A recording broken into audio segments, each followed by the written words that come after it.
Welcome to my channel. నేను ఈరోజు తోటకూర పప్పు వేసుకుంటున్నాను.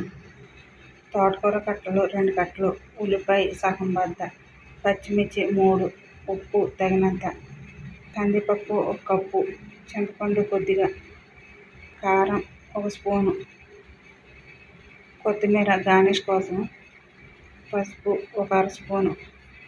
ముందుగా ఒక గిన్నె తీసుకొని దాంట్లో కందిపప్పు, ఇది తోటకూర,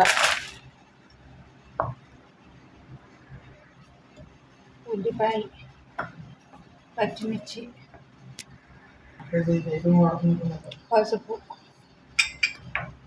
కారం,